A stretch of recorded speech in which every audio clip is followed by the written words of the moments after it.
Ladies, if your engagement ring didn't fund wars and pump tons of CO2 into the atmosphere, your man hates you. In fact, call off the wedding right now if there's a lab-grown diamond on your finger because he's worthless. I'm being silly, of course, but you'll find a concerning amount of hate comments expressing sentiments like that on any given proposal video featuring a lab-grown diamond engagement ring. There is, of course, no material difference between a lab-grown and natural diamond. Only sophisticated instruments can identify if a diamond is lab-grown, and not by its flaws per se, but by small clues that point toward the specific conditions that formed it. The rapidly increasing selection of large, beautiful, and relatively affordable lab-grown gemstones poses an existential threat to the diamond mining industry. De Beers, the company that used to control nearly the entire diamond market decades ago, is quaking in its boots. With its market share dwindling and its valuation cut nearly in half by its parent company, according to the Wall Street Journal, De Beers has declared all-out war on lab-grown diamonds in their advertisements. Though interest in natural diamond engagement rings has waned significantly, years of marketing have given rise to a vocal segment of the population that staunchly opposes buying lab-grown diamonds, and these opponents will stop at nothing to rob brides-to-be of any joy they feel when showing off their rings. American consumers have always bought diamond industry marketing hook, line, and sinker. De Beers' decades-long ad campaigns have transformed the way we talk about diamonds, especially when it comes to their cultural significance in relationships. Pretty much all common wisdom surrounding diamonds can be traced to the company. For example, the phrase, "a diamond is forever," something you've heard all your life, has not existed forever. It's less than a century old, and it's a registered trademark. Guess who owns it? Through its historical monopoly over the diamond market, De Beers manufactured demand while artificially restricting the supply of natural diamonds. Their advertisements made the diamond engagement ring ubiquitous in the United States. Only 10% of engagement rings featured a diamond before World War II, and after decades of marketing, that ballooned to 80% by the turn of the century. During this period, the company operated as a bona fide cartel, controlling the entire industry. Business was booming, and their market share was over 80%. But their dominance in the industry did not last. Their suppliers began to cut ties with them, beginning with the dissolution of the Soviet Union in 1991. The flow of diamonds out of Russia, Australia, and Canada into De Beers' distribution network was cut back. Their dominance was further challenged in court as the company faced increasing antitrust scrutiny and legal action against them. While De Beers' market share was plummeting, the diamond industry as a whole was embroiled in controversy. Awareness of its role in funding conflicts in multiple African nations rose in the early 2000s, when a slew of unflattering portrayals of the diamond trade gained cultural relevance.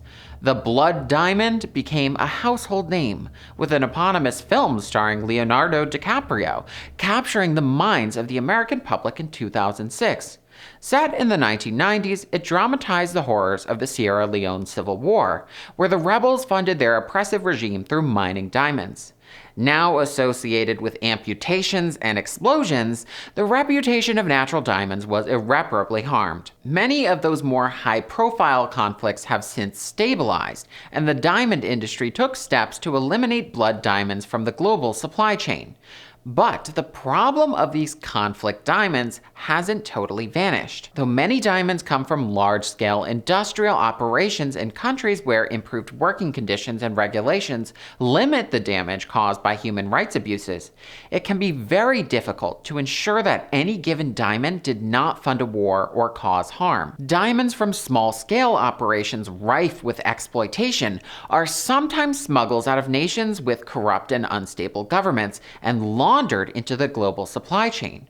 Just like with gold or lithium, natural resources concentrated in developing nations, diamonds are exceedingly difficult to ethically source. Mining overall is not a clean industry, and I haven't even mentioned the environmental impact of digging up umpteen hectares of earth with heavy machinery, because I think that goes without saying.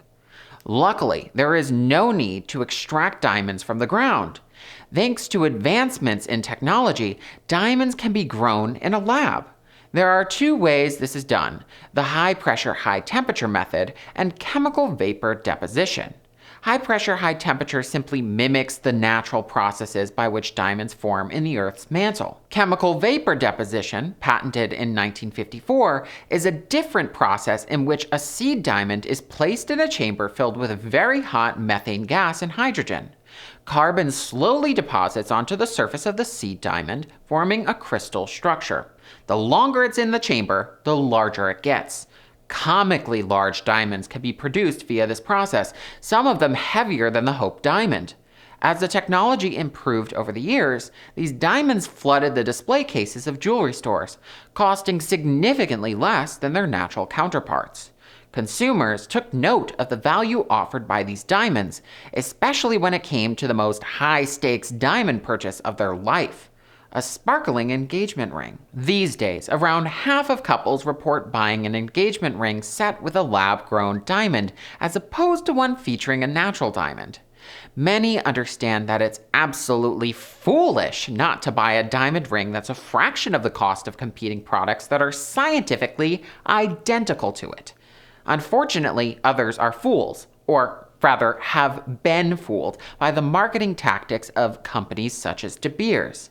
They want a natural diamond, consequences be damned, and absolutely will not shut up about their preference.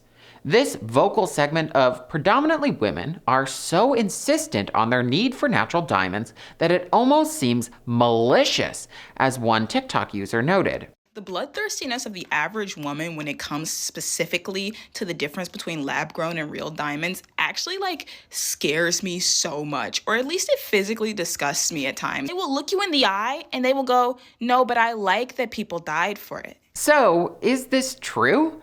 I personally don't know a single woman in real life who holds those viewpoints, and I'm not going to make a broad generalization like that. I'm also in the awkward position of being a man in an industry dominated by women, where nearly every piece of internet discourse centers on women.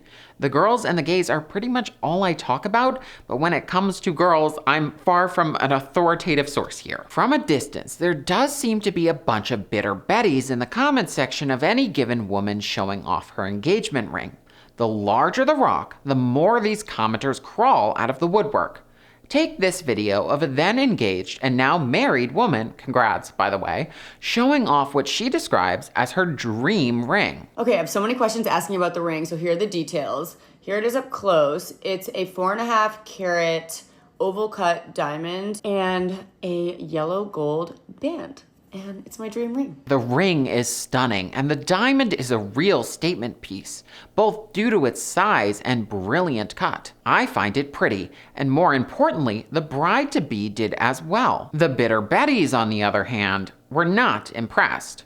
"That would be a lot if real," said one commenter. "But it's lab-grown," said another commenter. The amount of comments expressing genuine disdain is unfortunate, but not shocking. There's a large segment of social media users that have a tendency to blurt out the first thought that comes to mind in the comment section of any video, no matter how rude and unnecessary that thought is. Of course, there was a good deal of positivity in the comment section, but not as much as I hoped.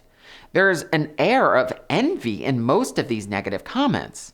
Whether or not the ring features a natural or lab-grown diamond, it's very evident that it cost a pretty penny. Perhaps some of these commenters feel the need to humble this woman because they're insecure, but that's just speculation. Historically, the desire for diamonds was fueled by their association with wealth and status. De Beers has pushed this as much as possible in their marketing. Their official TikTok account is replete with posts featuring A-list celebrities wearing ornate De Beers jewelry. Pieces like these were inaccessible to ordinary people for many years. As lab-grown diamonds flooded the market, comparable products became available to ordinary people. But as more people could afford to buy diamond jewelry, there became a need to make wearing diamonds a flex again. In part due to marketing, it has become common practice for people on social media to throw around the word natural in every post featuring their pricey jewelry just to make themselves stand out. You know that trend where people show off their engagement ring on TikTok with that SpongeBob audio? Most of the rings under that sound feature enormous diamonds. I normally don't consume content like this, but the reveals are jaw-dropping. They look like ring pops. Of course, many of these diamonds are lab-grown. This is unabashedly stated by some of the creators of these videos. With such fierce competition, some feel the need to explicitly say their ring features a natural diamond to try and give themselves a leg up. The creator of this video in particular seems to miss the point of this trend. People are flexing the size of their ring, not how much they spent on it. Natural, at the end of the day, is a marketing term thrown about by a dying industry. Because she insisted on getting a natural diamond, she spent more money for fewer carats. If this is a size she wanted, that's okay. It's very pretty. However, it would have been much more sensible to buy an identical ring with a lab-grown diamond set in it. Though there are holdouts who are clutching on to their natural diamonds with all their might, the writing is on the wall. People are in survival mode right now, and spending out the wazoo for natural diamonds is not something a lot of people are in the mood for. Besides, the voices of those who whine about the inferiority of lab-grown diamonds will always be crushed by the sheer weight and brilliance of these new stones on the market. It's these rather superficial qualities of lab-grown diamonds that speak for themselves. The environmental and ethical concerns that make natural diamonds a worse buy seem to be the least important factor behind their downfall. De Beers is now in a real pickle.